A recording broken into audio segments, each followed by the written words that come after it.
दोस्तों, welcome back to my channel. तो आज हम लोग देखेंगे कि जो नोट्स होती है, करेंसी होती है, तो उसमें आप देखोगे कि नंबर ऑफ डिजिट्स ज़्यादा होते हैं। मतलब 1 लाख नंबर लिखा होगा, या जैसे कि एग्जांपल के तौर पे मैं इंडोनेशिया की बात करता हूँ, तो इंडोनेशिया में आप देखोगे तो उसका जो नंबर जो होते हैं बहुत बड़े बड़े होते हैं नोट्स में। तो क्या ऐसे फैक्टर होते हैं कि क्या ऐसा वजह होता है जिस वजह से ऐसे हम लोग को नोट देखने को मिलते हैं और इतने ज़्यादा डिजिट्स के साथ हम लोग को नंबर पाए जाते हैं वहाँ पर। तो इसके बहुत सारे फैक्टर्स हैं, हम लोग इसको पॉइंट्स के हिसाब से समझते हैं। तो पहला पॉइंट है इन्फ्लेशन। तो इन्फ्लेशन की वजह से क्यों ऐसा होता है? क्योंकि जब हमारा कंट्री में जब कोई भी चीज़ या कोई भी सामान का जब वैल्यू बढ़ता है, जब सामान का भाव बढ़ता है, तब हमें क्या करना पड़ता है कि हमें वो ज़्यादा सामान खरीदने के लिए हमें ज़्यादा नोट्स की ज़रूरत पड़ती है। अभी मैं आपको सिंपल चीज़ बताता हूँ। अगर आपके पास 10-10 रुपये की नोट्स है या 100-100 रुपये की नोट्स है और आपकी कंट्री में अभी सब चीज़ का रेट बढ़ चुका है, सब सामान के रेट बढ़ चुके हैं और अब वो महंगा मिल रहा है, तो आपको वो 100-100 रुपये के बहुत सारे नोट्स लगेंगे। तो हमें क्या करना पड़ता है, उसके लिए गवर्नमेंट क्या करती है, वहाँ पर बड़े नोट्स प्रिपेयर करती है, नंबर ऑफ डिजिट जिसमें ज़्यादा होंगे, तो ताकि हमें जो 100 डिजिट्स के 100 नंबर्स के जो नोट्स है, हमें अगर 10 यूज़ करना पड़े तो उसके जगह पे 1 नोट यूज़ हो जाए। तो जब हाई या इन्फ्लेशन बहुत ज़्यादा होगा तब हमें हायर डिनोमिनेशन यूज़ करना पड़ता है। डिनोमिनेशन वर्ड का मतलब होता है करेंसी। एक्चुअली में वो उसका मतलब ही यही होता है कि जो नोट्स में जो नंबर दिए होते हैं, जैसे कि 10 रुपये की नोट है, 20 रुपये की नोट है, हमारे इंडिया में जैसे चलता है, तो ये सब डिनोमिनेशन है। वेराइटी ऑफ डिनोमिनेशन रहते हैं, लेकिन आज हम लोग जिस बारे में बात कर रहे हैं वो हायर डिनोमिनेशन के ऊपर बात कर रहे हैं। तो हायर डिनोमिनेशन हमें क्यों देखने को मिलता है? तो पहला पॉइंट था इन्फ्लेशन। दूसरा पॉइंट है इकोनॉमिक ग्रोथ। अभी क्या होता है कि अगर हमारी कंट्री ग्रो हो रही है, बहुत फास्ट बहुत ग्रो हो रही है, बहुत तेज़ी से ग्रो हो रही है, तब हमें क्या करना पड़ता है कि हमारे जो नोट्स होते हैं उसमें बड़े वैल्यूज़ डालना पड़ता है। क्योंकि जब इकोनॉमिक ग्रो होगा या कंट्री ग्रो होगी तो हमें चीज़ों की ज़रूरत पड़ेगी, रिसोर्सेज की ज़रूरत पड़ेगी, हमें सामान खरीदना है, हमें बिजनेस स्टार्ट करना है या कुछ भी हमें करना है, तो हमें पैसे की ज़रूरत पड़ेगी। तो अगर हम छोटे नोट्स को लेके यूज़ करेंगे या हम ऐसे नोट्स यूज़ करेंगे जिसके काउंट कम है, वैल्यू कम है, तो फिर हमें बहुत ज़्यादा अमाउंट में यूज़ करना पड़ेगा। तो इसके लिए उस वजह से भी कभी कभी हम क्या करते हैं कि हायर डिनोमिनेशन यूज़ करते हैं। अब करेंसी डिप्रिसिएशन का क्या मतलब होता है कि अगर आपकी कंट्री दूसरी कंट्री के कंपैरिजन में कम हो रही है, वैल्यू में कम होते जा रही है, तो क्या होगा कि हमें दूसरे कंट्री से compete करने के लिए या उसके लेवल में आने के लिए हमें क्या करना पड़ेगा कि हमें अपना वैल्यू बढ़ाना पड़ेगा। मतलब अब वैल्यू ऐसे तो नहीं बढ़ेगी, तो हमें करेंसी में अपना वैल्यू बढ़ाना पड़ेगा।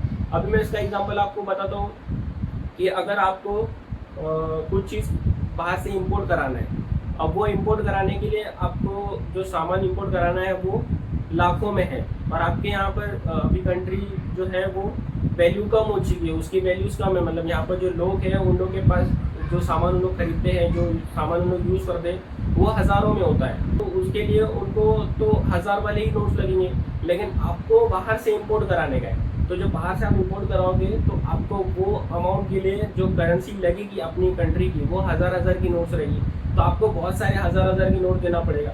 तो इसके लिए वो टाइम पे क्या करते हैं कि हम अपनी करेंसी का जो वैल्यू होता है वो बढ़ा देते हैं, मतलब नंबर ऑफ डिजिट्स बढ़ा देंगे।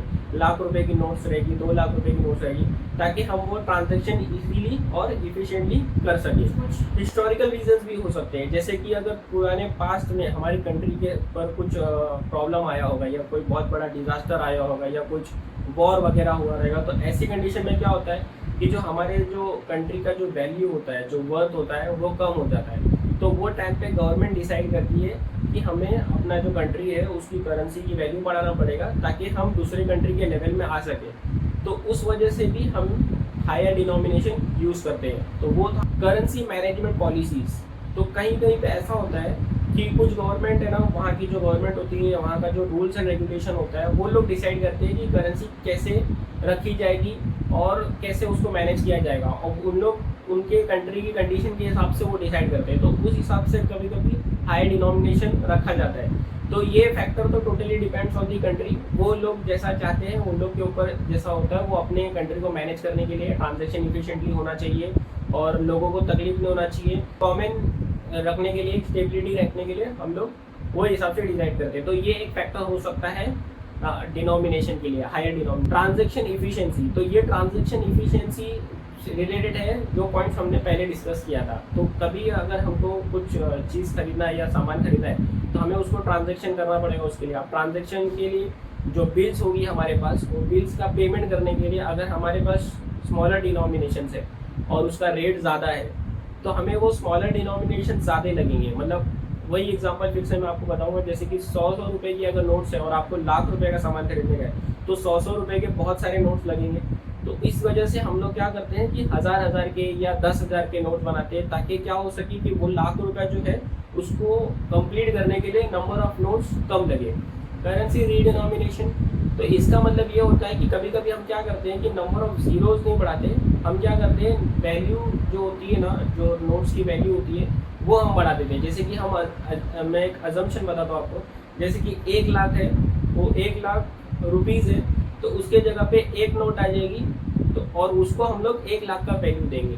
तो मतलब इसका क्या मतलब होता है रीडिनोमिनेशन का, कि नंबर ऑफ जीरोस हटाते हैं। तो नंबर ऑफ जीरोस हटाने के बाद वैल्यू जो होती है वो सिर्फ वैल्यू चेंज होती है, इसमें आपका ट्रांजैक्शन का जो फैक्टर होता है, जो कोएफिशिएंट्स होते हैं, जो हमारे दूसरी कंट्री पे जो वैल्यू होगा हमारी करेंसी का, वो चेंज नहीं होता है। तो दूसरी कंट्री में जो हमारी करेंसी की वैल्यू है वही रहने वाली है, बस ये रीडिनोमिनेशन होता है। ये एक रिवर्स चीज़ है डिनोमिनेशन का। मतलब एक तरह से हम लोग ऐसा समझ सकते हैं कि नंबर ऑफ जीरोज जो है वो कम हो जाएंगे और आपका जो नोट्स होगा वो कम यूज़ करना पड़ेगा। मतलब 1,000 का जो सामान है वो 1 रुपये में मिलेगा, ऐसा हम लोग वैल्यू देंगे नोट को। तो 1 नोट को हम लोग इतना वैल्यू दे देंगे कि वो 1,000 के बराबर हो जाए। तो इसको बोलते हैं करेंसी रीडिनोमिनेशन। सिर्फ जीरोस को हटाते हैं इसमें। मैं 1 रुपये का एग्जाम्पल दे रहा हूँ, ज़रूरी नहीं कि 1 रुपया करें, हम उसको 100 रुपये भी कर सकते हैं। जैसे कि 1,000 रुपये की जगह पे 100 रुपया या 1,000 रुपये की जगह पे 10 रुपया। तो इस वजह से वैल्यू बढ़ाती है नोट्स की, तो क्या होगा कि हमें number of notes come use करना पड़ेगा। तो ये था फैक्टर जो रिस्पॉन्सिबल है हायर डिनोमिनेशन के लिए। और इंडोनेशिया जैसे देश में ऐसा होता है, ये हायर डिनोमिनेशन वहाँ पर यूज़ किया जाता है। करेंसी दिखाता हूँ, मैं करेंसी इसे देख रहा था तो उसमें मेरे को ये दिखा, तो मैं उसके बारे में पता किया, ये पता चला, तो ये मैं आपके साथ आज शेयर कर रहा हूँ।